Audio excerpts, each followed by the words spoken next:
अल्हम्दुलिल्लाहि रब्बिल आलमीन वल आक़िबतु लिल मुत्तक़ीन वला उद्वाना इल्ला अलल ज़ालिमीन व बाद फ़अऊज़ु बिल्लाहि मिनश शैतानिर रजीम बिस्मिल्लाहिर रहमानिर रहीम इन्ना हाज़ल क़ुरआन यहदी लिल्लती हिया अक़वम। मुअज़्ज़ज़ नाज़रीन, कुरान करीम की इस मजलिस में आपका इस्तक़बाल है।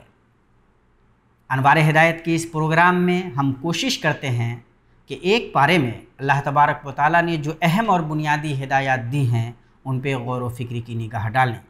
याद रहे कि अल्लाह पाक के कलाम की एक एक आयत इस काबिल है कि हम उस पर बाज़ाब्ता गौर व फ़िक्र की निगाह डालें, गौर करें और उसकी रोशनी से अपने आप को मुनव्वर करें।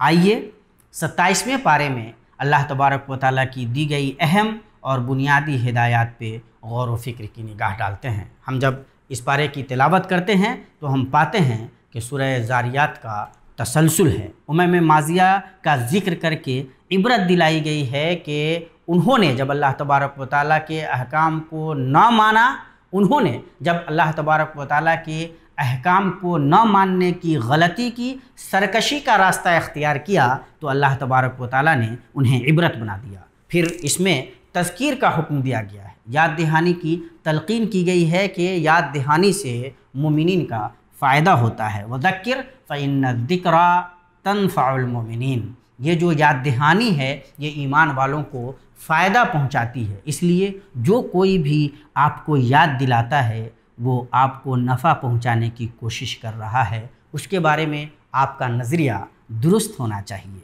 साथ ही इसमें इंसो जिन की तख्लीक का मकसद भी बयान किया गया है। अल्लाह फरमाता है वमा खलक़तुल जिन्ना वल इंसा इल्ला लियअबुदून, हमने जिनों को और इंसानों को अपनी ही इबादत के लिए पैदा किया है। गौर करने का मकाम ये है कि अगर हमारी पैदाइश, हमारी तख्लीक का मकसद अल्लाह तबारक व तआला की इबादत है, तो फिर हम अगर अल्लाह तबारक व तआला की इबादत नहीं कर रहे हैं या अल्लाह तबारक व तआला की इबादत में किसी और को शरीक ठहरा रहे हैं, तो हम कैसी गलती कर रहे हैं, हम अपने मकसद से कितने ज़्यादा दूर हैं। फिर इसमें सूरह तूर है, उसमें काफिरों के अज़ाब और अहले ईमान के सवाब का ज़िक्र है और पे दर पे सवालात हैं जिनमें अल्लाह तबारक व तआला की अज़मत और रसूल पाक सल्लल्लाहु तआला अलैहि वसल्लम की रिसालत के दलाइल मौजूद हैं। ये जो पे दर पे सवालात हैं उन पे गौर करने से अहले ईमान का ईमान ताज़ा होता है, रोशनी बढ़ती है, दिलो दिमाग में अल्लाह तबारक व तआला की अज़मत के दलाइल पैवस्त होते हैं। और ये मौका भी मिलता है कि अगर कभी कोई मुल्हिद हो जो अल्लाह को नहीं मानता हो तो उससे गुफ्तगू करते हुए इन दलाइल का सहारा लिया जा सकता है। जो लोग अल्लाह तबारक व तआला पर ईमान नहीं रखते, अगर वो इन सवालात पे गौर करेंगे तो उनका सीना भी हक़ाइक़ के लिए खुल सकता है। इन पर बहुत गौर करने की असलन ज़रूरत है। सूरत का इख्तिताम सब्र और इबादत की तलक़ीन पर होता है। वस्बिर लिहुक्म रब्बिका फ़इन्नका बिआयुनिना वसब्बिह बिहम्दि रब्बिका हीना तक़ूम व मिनल लैली फसब्बिहहु व इदबारन नुजूम। ये जो सब्र की बार बार तलक़ीन होती है, इबादत की अल्लाह तबारक व तआला की तरफ से तलक़ीन होती है, तस्बीह व तहमीद के लिए कहा जाता है, तो याद रखना है कि जब रिश्ता अल्लाह तबारक व तआला से मजबूत हो और जब बंदे के अंदर हक़ पे कायम रहने के मामले में सब्र करने की क़ुव्वत हो, तो ये दो ऐसी चीज़ें हैं जो उसे हमेशा हर तरह की परेशानी से बचाए रखती हैं। अल्लाह तबारक व तआला जिसके साथ हो उसका कोई बाल बेका नहीं कर सकता, और जिसके अंदर सब्र करने की क़ुव्वत हो वो झुंझलाएगा नहीं, वो जल्दबाजी का शिकार नहीं होगा और आखिरकार अल्लाह तबारक व तआला के वादे के मुताबिक अंजाम कार मुत्तक़ियों के लिए है, तो इंशाअल्लाह वो उस अंजाम से भी ज़रूर बामुराद होगा जो अल्लाह तबारक व तआला ने अहले तक़वा और सब्र करने वालों के लिए रखा है। फिर इसमें सूरह नज्म है, इसमें इस हकीकत का बयान है कि कुरान वही है और नबी सल्लल्लाहु ताला अलैहि वसल्लम वही ही अदा करते हैं, वो अपनी तरफ से कुछ नहीं बोलते। अल्लाह तबारक व तआला की तरफ से अल्लाह के नबी सल्लल्लाहु ताला अलैहि वसल्लम को जो कुछ दिया जाता है, जो वही आती है, अल्लाह के नबी सल्लल्लाहु ताला अलैहि वसल्लम उसी की ताबीर व तशरीह करते हैं, वही बयान फरमाते हैं। वमा यंतिक़ु अनिल हवा इन हुआ इल्ला वह्युन यूहा। फिर इसके अंदर मुशरिकीन और उनके माबूदाने बातला का अल्लाह तबारक व तआला ने इब्ताल किया है। अकायद व ईमान के बाब में ज़न की बुनियाद पर कुछ कहने से तहज़ीर की गई है। अकायद और ईमान ये वो चीज़ें नहीं हैं कि आप अपने गुमान के से, आप अपने ज़न से कोई चीज़ तय कर लें और ये समझ लें कि यही दुरुस्त है। इस सूरत के अंदर उम्मे साबका की सरकशी का अल्लाह तबारक व तआला ने अंजाम बयान किया है और एक बड़ी हकीकत बयान की गई है कि इंसान दुनिया में जो कुछ करता है, वही जो कुछ वो खुद कर रहा है, जो नेकियां या जो बुराइयां वो कर रहा है, अल्लाह तबारक व तआला उसका बदला उसको आखिरत में देगा। ऐसा नहीं है कि आपके हिस्से का काम कोई और करेगा। आप जो कुछ कर रहे हैं, जिस तरह कोई किसी का बोझ नहीं उठाएगा, उसी तरह आपकी नेकी या आपकी बदी वहाँ नज़र आएगी। अल्लाह फरमाता है वअन लैसा लिल इंसानि इल्ला मा सआ व अन्ना सअयहु सौफा युरा। आप जो कुछ कर रहे हैं, जो कोशिशें करते हैं, उन्हीं कोशिशों को आप देखेंगे और वही चीज़ें आपको दरअसल कल क़यामत के दिन मिलेंगी। इसलिए गौर कीजिए, देखिए, जायज़ा लीजिए कि क्या कुछ आप आगे पेश कर रहे हैं। फिर इसमें सूरह क़मर है, इसमें बयान किया जा रहा है कि क़यामत बहुत करीब आ गई है। हम इस धोखे में न रहें कि क़यामत बहुत दूर है। क़यामत बहुत करीब है और मुशरिकीन को बताया जा रहा है कि क़यामत के दिन उनका अंजाम क्या होगा और गुज़री हुई उम्मतों के साथ अल्लाह तबारक व तआला ने क्या किया। अगर उस पर हम गौर कर लें तो क़यामत के ताल्लुक़ से जो हमारी तैयारी है वो बहुत मज़बूत हो जाएगी। ये क़यामत कितनी करीब है, हम दरअसल उस बारे में कुछ अंदाज़ा भी नहीं कर सकते, वो इतनी ज़्यादा करीब है। और जब अल्लाह तबारक व तआला ये इंतबाह दे रहा है कि वो बहुत करीब है, तो हमारी समझदारी इसी में है कि हम उसे बहुत करीब समझकर उसके लिए बेहतर तैयारी करें। उम्मे साबका की मिसालें जब बार बार आती हैं तो वो इसीलिए आती हैं कि हम अपनी निगाह खोल कर रखें, दिल के दरवाज़े पर ध्यान दें कि गलत चीज़ें अंदर ना जाएं और जितनी अच्छी चीज़ें हैं, नेकी की चीज़ें हैं, उन्हें आने का मौका फ़राहम करें। इसमें इस हकीकत का भी बयान किया गया है कि कुरान करीम का समझना आसान है। अल्लाह तबारक व तआला ने कुरान करीम को आसान बनाया है, इसे समझा जा सकता है, इस पे अमल किया जा सकता है। यह अल्लाह तबारक व तआला का उतारा हुआ दस्तूर है, अल्लाह तबारक व तआला का कानून है जो अल्लाह तबारक व तआला ने रसूल पाक सल्लल्लाहु अलैहि वसल्लम पर उतारा है। अल्लाह पाक ने इसे आसान बनाया है। इसलिए ऐसे लोगों के धोखे में मत आइए जो अल्लाह पाक के कलाम को मुश्किल बनाकर पेश करते हैं और हम ये समझते हैं कि हम अल्लाह तबारक व तआला के कलाम को नहीं समझ सकते। अल्लाह फरमाता है वलक़द यस्सरनल कुरान लिद्दिक्रि फ़हल मिन मुद्दकिर। बेशक हमने कुरान करीम को समझने के लिए आसान कर दिया है, बस क्या कोई नसीहत करने वाला है। हम खुद गौर करें कि जब अल्लाह तबारक व तआला ये फरमा रहा है तो किसी दूसरे आदमी की बात अल्लाह तबारक व तआला के मुकाबले में कैसे दुरुस्त हो सकती है।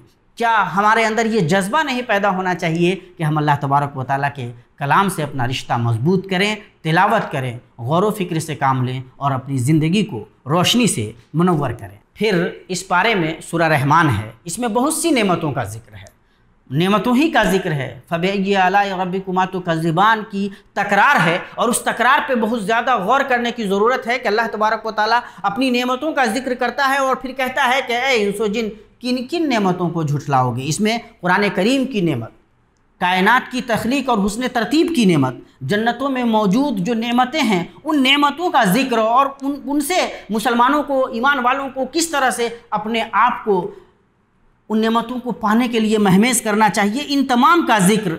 और फिर ये बार बार कहना अल्लाह तबारक व तआला का कि किन किन नेमतों को झुठलाओगे, ये हमें दरअसल बहुत बड़ी दावत है और अपने आप को अल्लाह तबारक व तआला से जोड़ने के लिए इससे बड़ी दावत क्या हो सकती है। हम आखिर अपनी ज़िंदगी ही पे गौर कर लें तो हम अल्लाह तबारक व तआला की किन किन नेमतों को झुठलाएंगे। हमारा तो पूरा वजूद ही अल्लाह तबारक व तआला की दी हुई नेमत है, तो क्या हम इन नेमतों पे गौर करके नेमत के देने वाले की तरफ लौटने के लिए तैयार हैं। फिर इस पारे में सूरह वाक़िया है, इसमें क़यामत के दिन 3 तरह के लोगों का जिक्र है। एक वो जो दाएं हाथ वाले होंगे, जिनका नामा अमाल उनके दाएं हाथ में होगा, जो कामयाब होंगे। वो जिनका नामा अमाल बाएं हाथ में होगा और जो नाकाम होंगे, उनका क्या मंजर होगा।